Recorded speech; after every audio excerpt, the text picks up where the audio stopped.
So we all know that investing in real estate can have significant tax advantages. And today I've got Mr. Michael Bowman. He's from Anderson Business Advisors. He's going to be talking about his presentation coming up at the Passive Investor Conference on February 24th through the 26th, where he's going to be talking about investor tax tips as well as how to structure your investment entities for greater gain and protection. So, Michael, why don't you tell us a little bit more about yourself and some of the things we're going to be talking about in those presentations? Absolutely. Absolutely. Thank you for having me. A little bit about myself. I started off in business, went to undergrad in business, thought I'd always be in business, got to the end and decided that either I'd get my MBA or go to law school. And I thought, okay, I think the law would fit in with if I just mended it together into business law. And so I focused on real estate and business law in law school, graduated, and it was really interesting because before I had gone into law school, I worked for the computer industry. And then all of a sudden I got out of law school and I thought, okay, I'm going to go into a business, be a CEO or what have you when you think about. And I actually got recruited by a top litigation firm downtown. And I never really thought of myself as a litigator, but life happens for a reason. And so I went down and I was practicing in, a top floor of a skyscraper and going into court using big words. People were listening to me, objecting when I had no idea what I was objecting about. It just sounded really good, but it really taught me something. It taught me what can happen to individuals. At the same time, I was investing, and it was really interesting because when I graduated, I made a lot of money in the computer industry, but then I graduated law school and I was broker than a joke. And I had to save, scrimp, borrow, sacrifice. And all of a sudden I was in this litigation field where I was suing people and taking what they had worked so hard for. And here I'm trying to build things up and I'm taking it away to give to a client. And sometimes they were deserving of it. Sometimes maybe not so much. And, through that experience, it really made me kind of say, hey, am I doing what I should be doing? And the answer was no. So I slowly went over to the defense side to defend the people who got sued frivolously and just found themselves in unfortunate situations.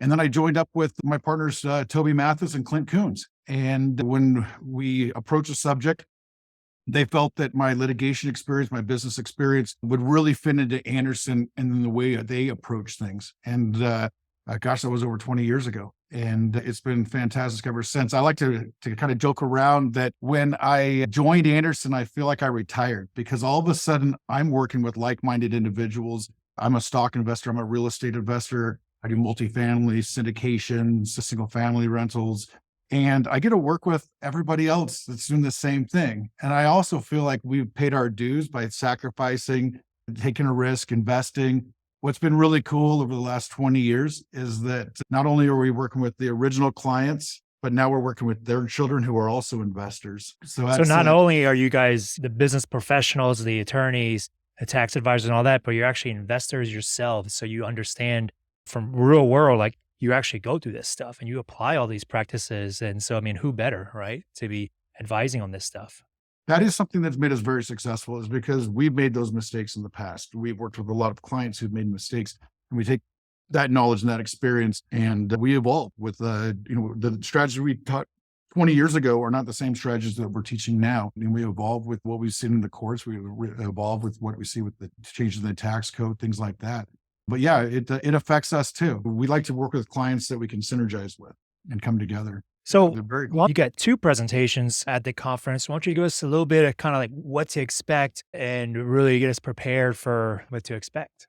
Absolutely, absolutely. And when you asked me to present, there was something that kind of came across my mind is what would I tell individuals, my friends, my family, other investors are just starting out?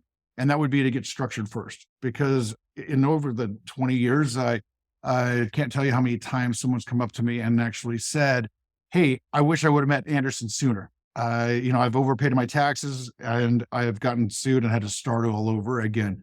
And so what I really wanted to get done in those two presentations is the first of all, how to maximize your real estate and from an ROI standpoint. And how you do that is by using the tax code to your advantage. And so I'm going to talk about just maximizing your deductions, your expenses, your structure, and minimalizing the payment of taxes. And then the next part of the presentations I'm going to get into is reducing investor liability. As investors, one of the things that we don't realize is liability goes two ways. It goes from the owners up to the actual assets and from the assets down to the owners. And so we really have to look at that and how do we structure it, but then also playing an entire chord as opposed to one note. There's a lot of attorneys out there and accountants that approach it from one side, either the tax side or the liability side. And what we need to do is make sure that we blend it all together. We're looking at the tax implications of the structures that we put it together for liability protection. And so making it all come together. And then another element that we always want to look at is also from a business planning standpoint. How are you structuring to be able to pass on what you've worked so hard and sacrificed for, pass it on down to your heirs? Yeah, I know that last one's definitely going to be of interest to a lot of people. Legacy is a common theme that we hear about. And how do you deal with that from the very beginning and coming up with this kind of master plan of, all right, I'm doing all this now for me, but I also want it to be able to transfer over. And if you set it up correctly now from the beginning, it makes that process a whole lot easier. Me, from the syndication side, I've dealt with when it hasn't been set up well, and it creates a lot of challenges, and it can be very expensive tax wise whenever it's not done well as well. So, Correctly. And the other thing about that is also we're sacrificing for a reason, right? We want to build things and we don't want our wealth and the legacy to be passed on and cause family fights and contention there or give it away to a lengthy probate proceeding. And that's been probably one of the best areas of the practice is watching it benefit the heirs. It's also been a very hard thing to go through, watching those who didn't choose to put an estate plan together, watching their wealth that we know how hard they worked for go and destroy family relationships. That's been really tough. But on the positive side, we've had a tremendous amount of opportunities to watch legacies get built and the next generation take that baton and even build it even further. great. Well, hey, Michael, I'm really looking forward to your presentation. Thanks for also updating your speaker profile. I'm sure that people who register early can get in there and download any content that you've already uploaded for them to learn more about Sure. yourself and Anderson Business Advisors. And looking forward to, again, seeing you February 24th through the 26th, Past Investor Conference. I can't wait. Hopefully, The lineup looks great. So this is going to be fantastic. Look forward to seeing you all there. absolutely. Take care, Michael. Thanks.